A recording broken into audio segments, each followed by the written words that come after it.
A paz do Senhor, tudo bem? No vídeo de hoje, nós vamos fazer um vídeo um pouco diferente. Na realidade, o que eu quero fazer aqui hoje é uma pequena reflexão sobre o que é igreja, né? O que é esse negócio de igreja? Uma reflexão sobre a igreja atual que nós estamos vivendo hoje.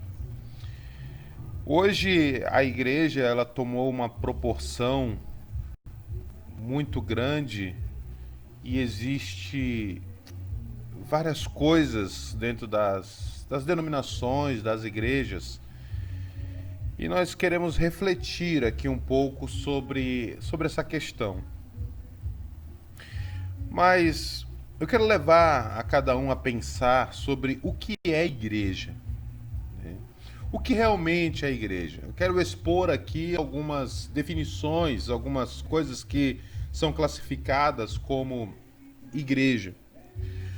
Bom, em primeiro lugar, igreja, quando se fala de igreja, pode se falar sobre que é uma congregação, né? Um conjunto de irmãos, em uma reunião, né? Também pode designar a igreja no sentido universal, a igreja espalhada por todo o mundo, né? Um conjunto de fiéis espalhado por todo o mundo.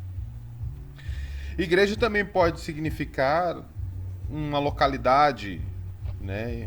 Um local que é onde determinados grupos de cristãos ou de pessoas se reúnem, né? Também pode significar uma denominação, sendo ela uma seita ou sendo ela uma congregação que não seja considerada uma seita, também é chamada de igreja. Alguns locais preferem chamar de sinagoga, outros preferem falar sobre que é a casa de Deus, outros ainda dizem que eu sou a igreja, né? Eu acho que você já ouviu essa expressão que foi muito comum nesse período de quarentena, né? Nesse período de pandemia que estávamos vivenciando e que estamos ainda vivenciando. Muitos ainda estão aí com muitas restrições, né? O vírus ainda está aí assolando não só o Brasil, mas o mundo ainda. E muitos falaram, né, dizendo: eu sou a igreja não para, porque eu sou a igreja. Você já ouviu isso falar. Então, minha reflexão de hoje é saber o que realmente é a igreja, né? O que significa isso, né? Bom, se nós formos levar para a etimologia da palavra, nós temos duas definições, tanto no hebraico quanto no grego, né? No grego, essa palavra é pronunciada como eclesia, não é eclésia, tá, irmãos? É eclesia.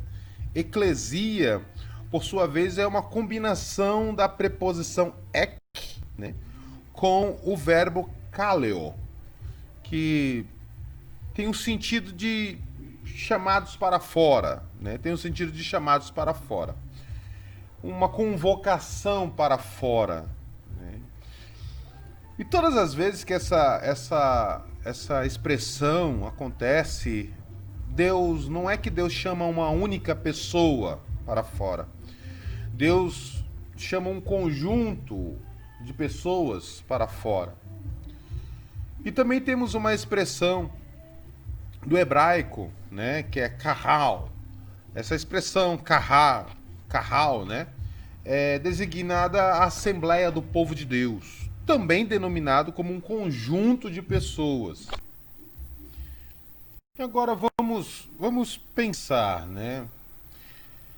A Bíblia ela nunca se refere à igreja, com o ser igreja, a um único indivíduo.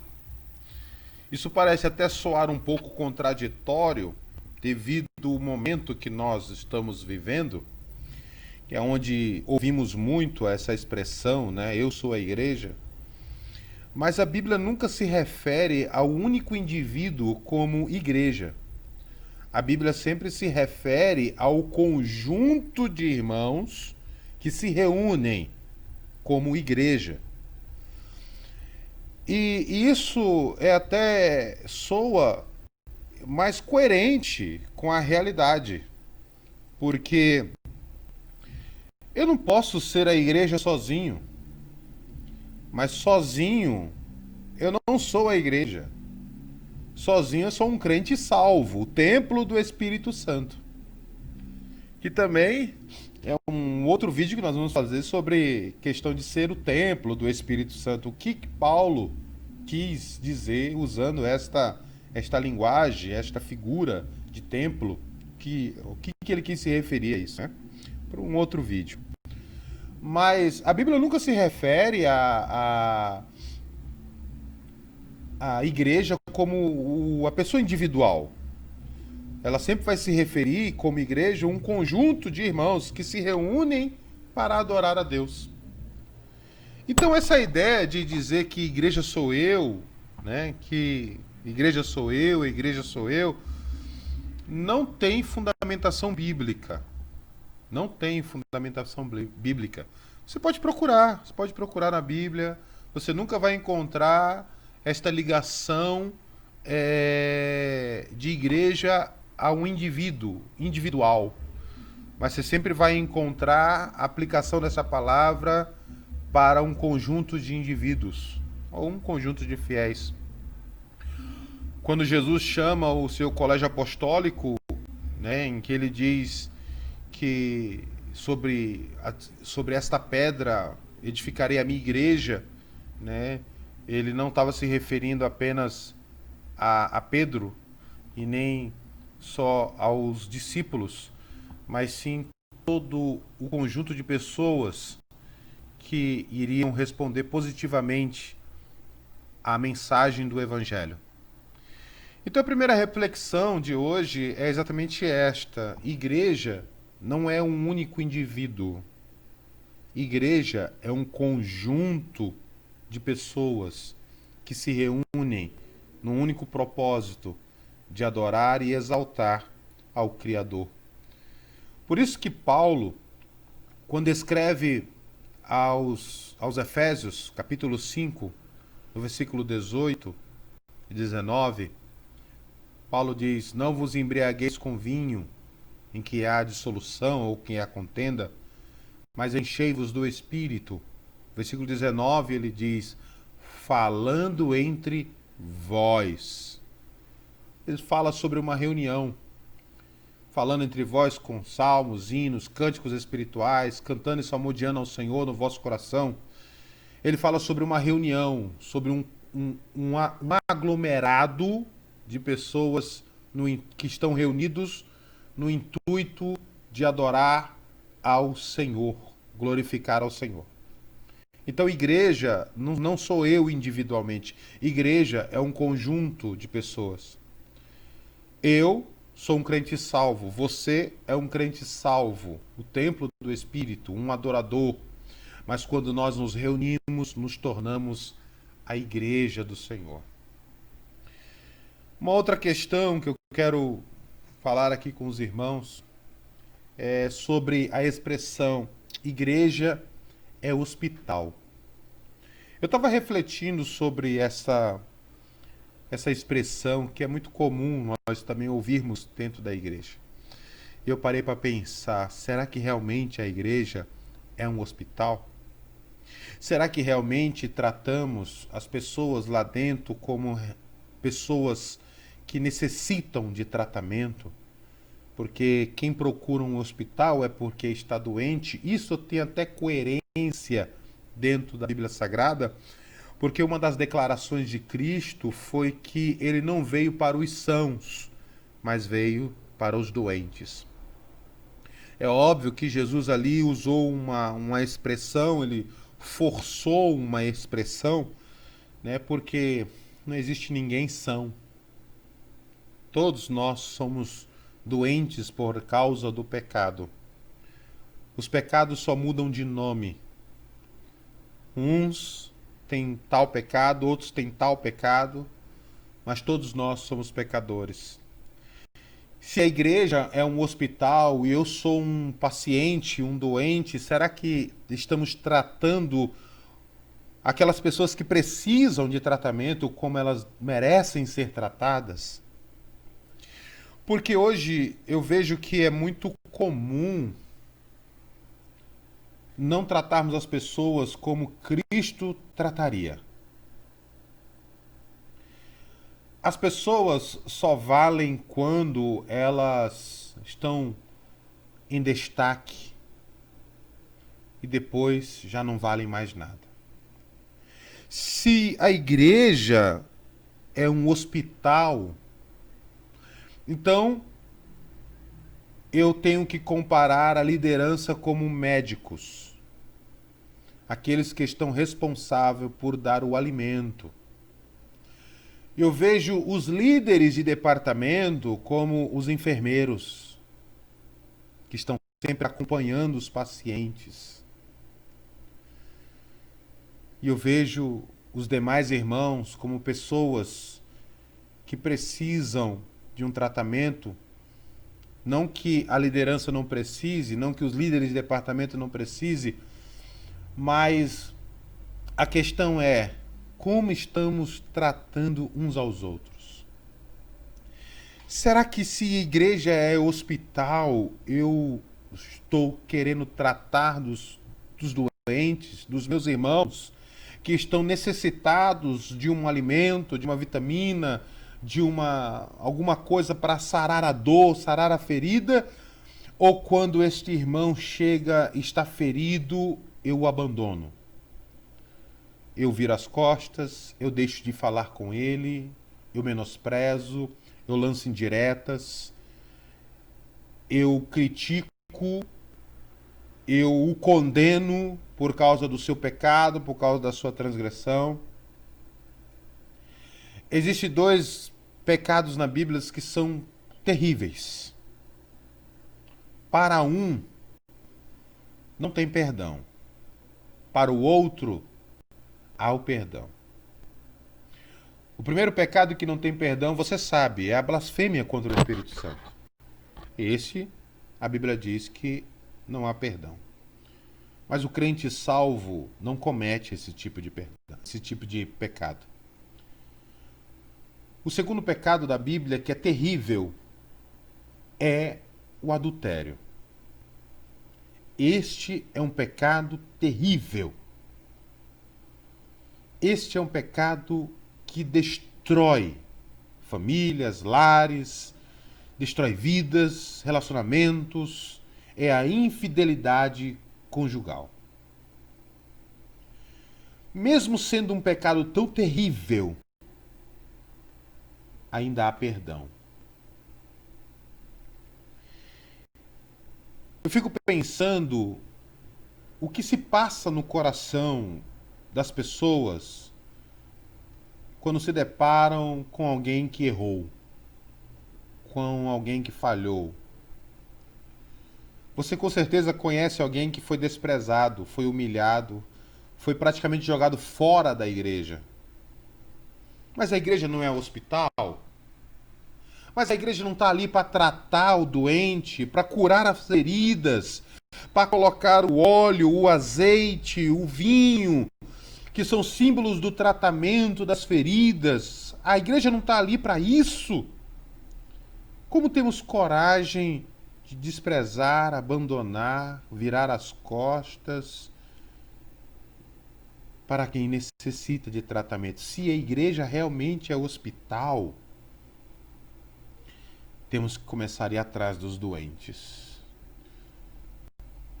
Uma outra coisa que eu falar aos irmãos, falar a você, meu querido, que nos assiste, é que nós estamos vivendo em tempos cada dia mais terríveis. Jesus disse que por se multiplicar a iniquidade, o amor de muitos se esfriará.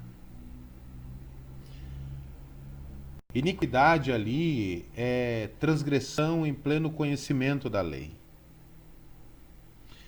Iniquidade ali é transgredir mesmo sabendo que está errado. E por esta atitude se tornar repetida, constante, aquilo que é relacionado ao amor de Deus vai se acabando dentro do meu coração. E hoje é muito comum nós vemos isso. O amor de Deus se acabando de dentro dos corações dos próprios crentes. Em vez de ajudar a levantar, ajudam a derrubar. Em vez de dar uma palavra de consolo, lançam palavras que machucam. São palavras como flechas afiadas que terminam de matar ou de sangrar a pessoa. Gente, como é difícil hoje em dia você encontrar pessoas que realmente olhem para as outras e diga: eu lhe amo. Com o amor de Cristo, eu lhe amo. Estão dispostas a ajudar, a estender as mãos, a levantar. Hoje parece que as igrejas se tornaram um palco de demonstração de espiritualidade. Mas quando tem um irmão caído, ninguém tem a espiritualidade suficiente para ajudá-lo a levantar. Quando um casal se separa, as pessoas não têm a bondade de querer ajudar. Isso é triste para uma geração que proclama ser igreja, que proclama que igreja é o hospital de Deus. Isso é hipocrisia, isso é contraditório. Nós temos que verdadeiramente nos colocarmos na posição de igreja e começar a amar como Cristo amou, a perdoar como Cristo perdoou e perdoa. Sabe por quê? Porque se dissermos que não temos pecado, somos mentirosos e a verdade de Deus não está em nós. Mas se confessarmos os nossos pecados, Deus, oh glória, Deus é fiel e justo para nos perdoar e nos limpar, nos purificar de toda a injustiça. Quem sou eu? Quem somos nós para olharmos para alguém que está caído e acusá-lo de alguma coisa? Eu estou dizendo isso, irmãos, porque eu já fui vítima de muitas pedradas, de muitas perseguições. Até hoje eu sou. Até hoje as pessoas me criticam, me caluniam por coisas que elas mesmas não sabem o que se passou. Elas mesmas não sabem na íntegra o que aconteceu. Então ficam apenas supondo, apenas é o eu acho, apenas é me falaram. Eu quero dizer para você, meu irmão, que está passando por dificuldade. Jesus te ama. O Espírito Santo está com você. O Espírito Santo está na sua vida. Ele não te abandonou. Esforça-te. Tem de bom ânimo. Te levante. Fique de pé. Deus é o Deus que sara as feridas. Deus é o Deus que perdoa. Deus é o Deus que cura. Deus é o Deus que liberta. Deus é o Deus que restaura. Deus é o Deus que transforma. Deus é o Deus que faz nova todas as coisas na sua vida e na vida de quem crê, de quem acredita, de quem espera nele. Deus é Deus que não deixa confundido aqueles que nele espera. Esta é a minha pequena palavra, a minha pequena reflexão para o vídeo de hoje. Porque eu tenho presenciado, irmãos, eu tenho presenciado tanta maldade dentro dos corações daqueles que se dizem crentes. Tanto veneno lançado contra as pessoas que estão feridas, que estão caídas, que estão precisando de uma palavra de ânimo. E em vez dessas pessoas ajudarem, elas fazem terminar de matar. Porque é -1 para concorrer à cadeira, à posição eclesiástica. É -1 para concorrer à fama. E temos que parar de lutar contra uns. Temos que parar de lutar contra nós mesmos. E entendermos que nós somos um grande exército, que não temos que lutar contra nós mesmos. Porque a nossa luta não é contra a carne, não é contra o sangue. Nossa luta é contra os principados, contra as potestades, contra o príncipe deste mundo, das trevas. Não deixe o inimigo lhe usar para terminar de matar ou ferir alguém. Mostre que você realmente é discípulo de Jesus. Jesus disse para os seus discípulos: todas essas pessoas saberão que sois meus discípulos se vocês amarem-se uns aos outros. Deus os abençoe. Até o próximo vídeo.